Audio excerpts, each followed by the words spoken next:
What's going good, guys? And wow, dropped my iPad. Crazy. But Stand and Deliver delivered on their matches. They delivered so good, and I was in shock. It had me ready for WrestleMania 41 just looking at Stand and Deliver because I was like, man, if these are the matches that we're having at Stand and Deliver, no telling what WrestleMania 41 is going to, deliver. And we started off on the pre-show. Gigi Dolan and Tatum Paxley win the number one contenders match.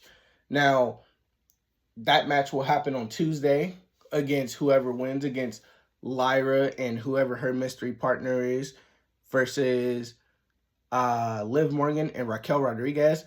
I think, honestly, that this match is going to absolutely cook. If you've never seen a Tatum Paxley or Gigi Dolan, which I've always felt like Gigi Dolan was very underrated, so I would go check out that Fatal 4-Way that they had, the Fatal 4-Way tag team match. I really don't want to see Cora Jade and Roxanne Perez at NXT. I think they should both get caught up, and that should just be a feud on the main roster versus on NXT. I don't think Roxanne Perez has much to do on NXT anymore. So I would go check that out. But then the start to NXT. Ricky Saints versus Ethan Page. Oh my God.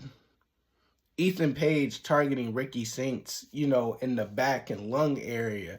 That Ego's Edge was really, really good. And I thought Ricky Saints was done for.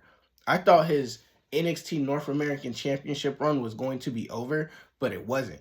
He actually came through and won. And I'm not going to lie. Ethan Page, good sir, you are a Monday Night Raw roster material guy. Because Ethan Page, I don't really see him being like the good guy ever. I don't really see Ethan Page playing into that good guy role. I think, honestly, he should go up to Raw. And you know what I would like to see? I would like to see Ethan Page versus Logan Paul. Ego versus Ego. Now, we've seen that heel versus heel can possibly work if done correctly. And I think that this would be a feud that they can be able to do correctly. Because it's Ego versus Ego. It's not like your general heels, just attacking somebody and then attacking a heel just because of what they did to you before. This is, hey, I have a bigger ego than you. My ego is better than yours. I would love to see that match, Ethan Page versus Logan Paul. But then we had Fraxium versus Hank and Tank.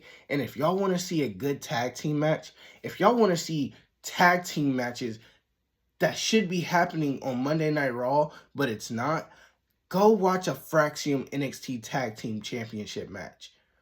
Even if the championships aren't on the line, I would go watch a Fraxium tag team match because they are wonders. I hope this tag team never breaks up because they can revive the tag team division on Raw if done correctly. Don't have them win the titles and give them 2 title defenses in 6 months like you did to Judgment Day. No. Put this team on TV. Give them the New Day. Give them the War Raiders. Give them anybody. I'm just saying, Fraxium, great tag team. And I think they're call-up worthy right now. I don't think there's much for them to do as a tag team. And shout out to Hank and Tank for winning.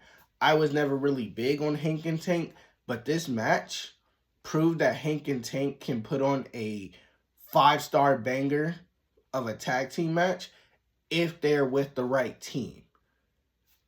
So, y'all want to see good tag team match? Watch this match. This is one of those matches to where if I said, hey, give you a wrestling match to go watch, and you want to see 2 people on the same team go against 2 other guys on the same team, this is one of those matches that I would give you. I'm not saying it's the top match I would give you, but it is definitely a, let's say it would be like 3 or 4 on my list. Then we had the North American Championship ladder match. Thea Hale, Lola Vice, Izzy Dane, Zarya, Sol Ruka. And honestly, like I've heard before, there wasn't many like crazy spots on this in this ladder match. Also, Kalani Jordan was a part of it. I just didn't put that down. But honestly, Sol Ruka deserved it. I thought she deserved it the first time. I also thought she deserved to win the Iron Survivor match. And somehow you add somebody else into that. But I'm glad for Sol Ruka. She has one of the best finishers in WWE right now, the Soul Snatcher. It's one of those moves where you see the setup of it, but how it's executed, it's so good. And the only real storyline in this match that was told was Zarya and Sol Ruka, two people who are on the same team, going for the same championship, But that Soul Snatcher and then the double Soul Snatcher, I would love to see that at Elimination Chamber. I would love to have seen that at the Royal Rumble in person when I went this year. But instead, I got Charlotte Flair coming back and Nikki Bella. But I think that this was a good ladder match. It was nothing too crazy. Definitely could have had some better spots. But the Soul Snatcher, it definitely got me. Okay? It got me. Dark State versus the Family. I definitely seen this heel turn coming.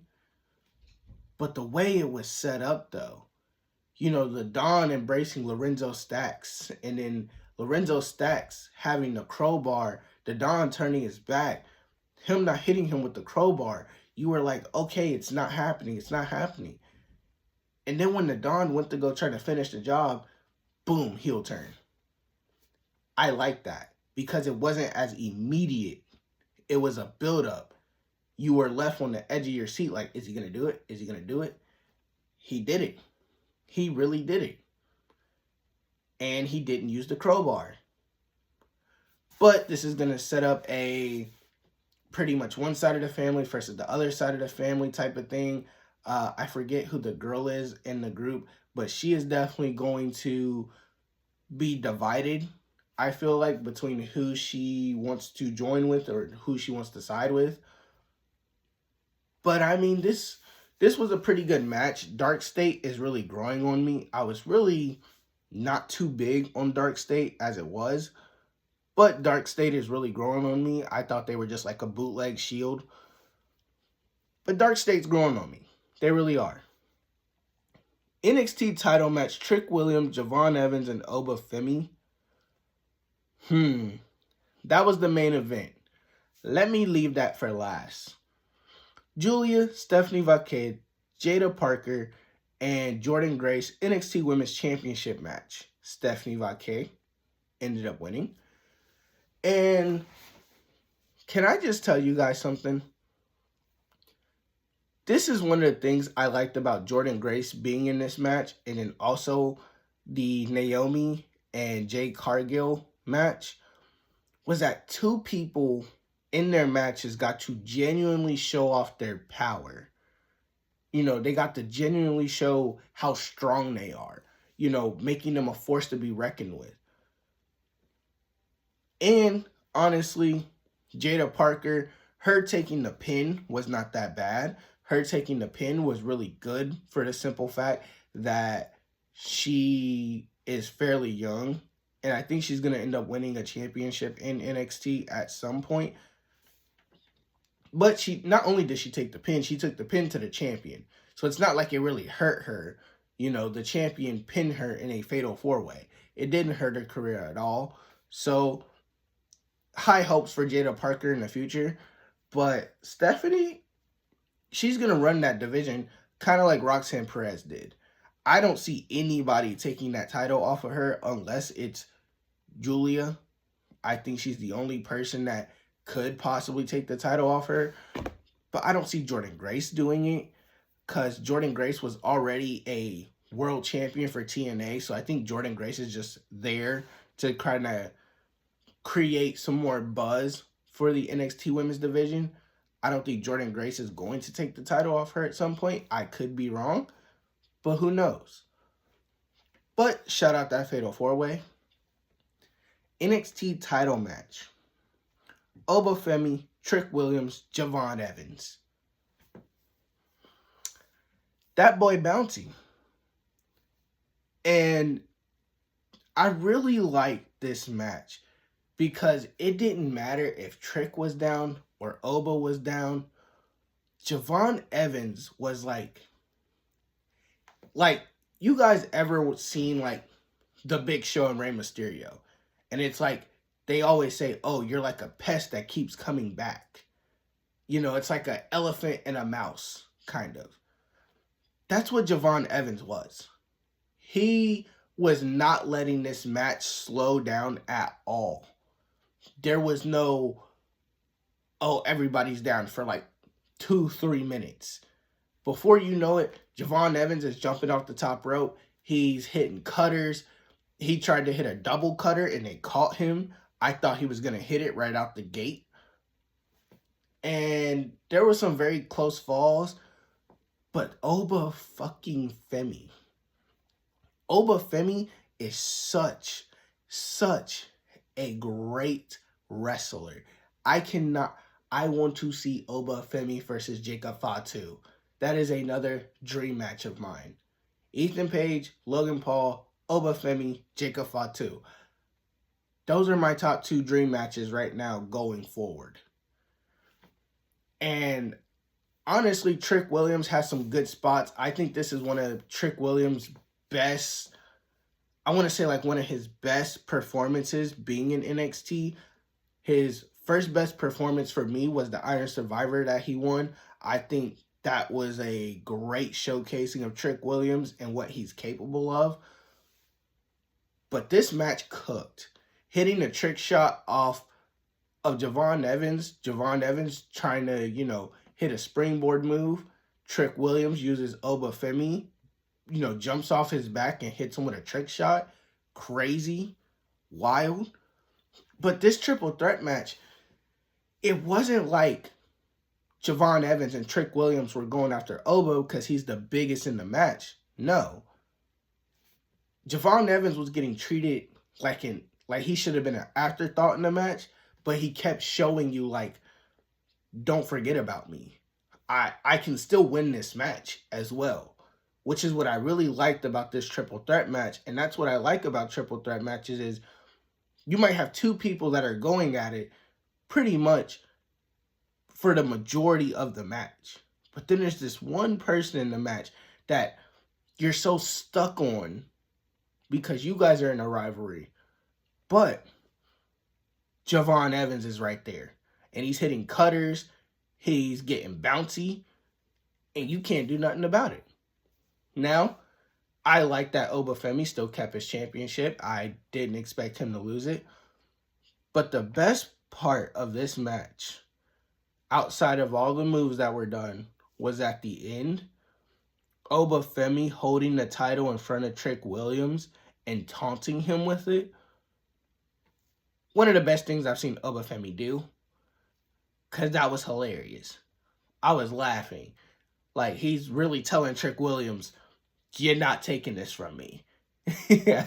And I think that that's just one of the best things that I have seen in quite a while from a champion perspective. So,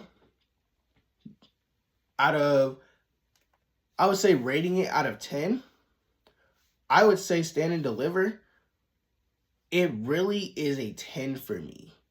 Like, from beginning to end, it was just nonstop action.